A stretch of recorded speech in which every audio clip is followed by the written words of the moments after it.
Hello everyone, welcome to Sonal's kitchen.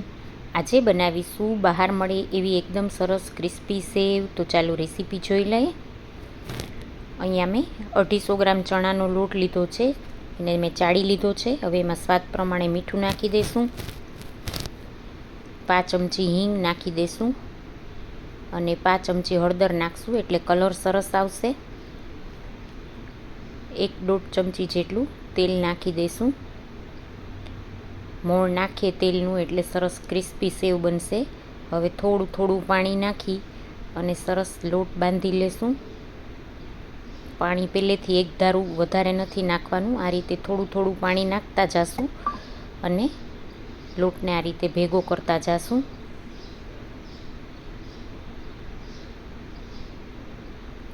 સેવનો લોટ છે એ એકદમ કઠણેય નહીં અને સાવ ઢીલોય નહીં, રોટલી કરતાં થોડો ઢીલો એવો મીડિયમ લોટ બાંધવાનો હોય છે, તો સેવ એકદમ સરસ ક્રિસ્પી બને છે. બહુ કઠણ લોટ હોય તો સેવ છે એ કડક કડક થઈ જાય, અને જો સાવ ઢીલો લોટ હશે તો સેવ છે એ સાવ પોચી પોચી બનશે. એટલે મીડિયમ લોટ રાખશું તો એકદમ સરસ ક્રિસ્પી સેવ બનશે. અને આ રીતે વજન દઈ અને લોટ બાંધવાનો છે. થોડું થોડું પાણી નાખી અને આ રીતે પહેલાં લોટ એકદમ સરસ ભેગો કરી લઈશું અને પછી પાછું થોડું થોડું પાણી નાખી અને લોટને સરસ રીતે મસળી લેશું.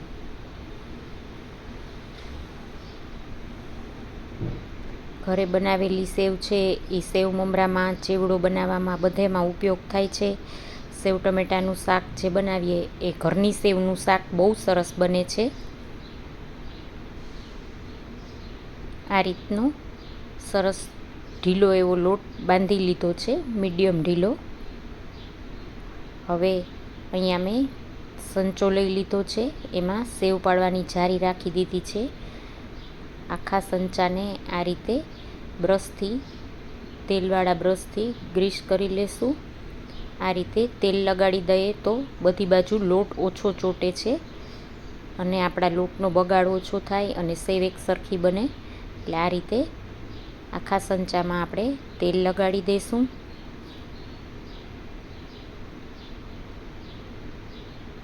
હવે એક ચમચો લઈ અને થોડો થોડો કરી અને લોટ આપણે સંચામાં નાખવાનો છે. ચણાનો લોટ ચીકણો બહુ હોય એટલે હાથેથી લેવા કરતાં આ રીતે ચમચાથી ભરવો હોય ભરીએ તો વધારે સહેલું પડે. એટલે આ રીતે આપણે ચમચાથી આખો સંચો ભરી લેશું. આ રીતનો આપણે લોટ તૈયાર કરેલો છે એ સંચામાં થોડો થોડો કરી અને ભરી અને પછી સંચાને સરસથી બંધ કરી દઈશું.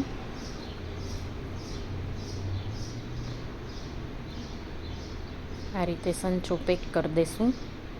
પૂરેપૂરો સંચો નથી ભરવાનો, થોડો ઉપરથી ખાલી રાખવાનો છે એટલે એર ન ભરાય અને આપણી સેવ એક સરખી પડે. નહીંતર ઘણી વખત વધારે એર ભરાઈ ગઈ હોય તો સેવ પાડતા હોય ત્યારે થોડા થોડા એમાં ગાંઠા પડતા જાય, પણ આ રીતે થોડી જગ્યા રાખીએ તો સેવ એક સરખી પડે. અહીંયા મેં તેલ પહેલાંથી ગરમ મૂકી દીધું હતું, એમાં આ રીતે સંચાને ગોળ ગોળ ફેરવી અને સેવના ગૂંચળા પાડી લેશું. એક વખત સેવનું ગૂંચળું પડી જાય પછી સેવ સંચાને પાછી બીજી સાઈડ ફેરવી અને સંચો સાઈડમાં મૂકી દઈશું. ગેસની ફ્લેમ મીડિયમ રાખી અને સેવને તળાવવા દઈશું. આ રીતે સેવમાં થોડા બબલ્સ ઓછા થાય પછી આપણે સેવની સાઈડ ચેન્જ કરીશું.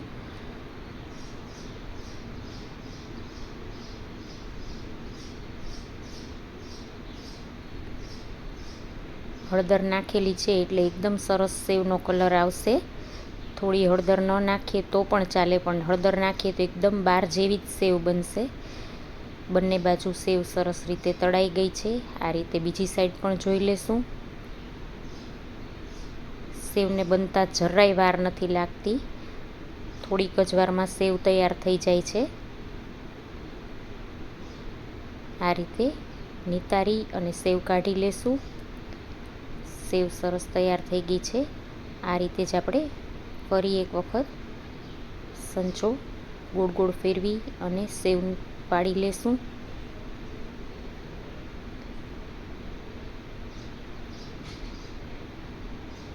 ઘરની સેવ છે એ ભેળ બનાવીએ એમાં પણ બહુ જ સરસ લાગે છે. બાળકોને લંચ બોક્સમાં આપણે ઘરની સેવ આપી શકીએ. સેવ મમરા, ચેવડો બધું આપીએ એમાં બધામાં સેવનો ઉપયોગ કરી શકાય. હવે થોડા બબલ્સ ઓછા થઈ ગયા છે એટલે આપણે સેવને આ રીતે સાઈડ ચેન્જ કરી લેશું.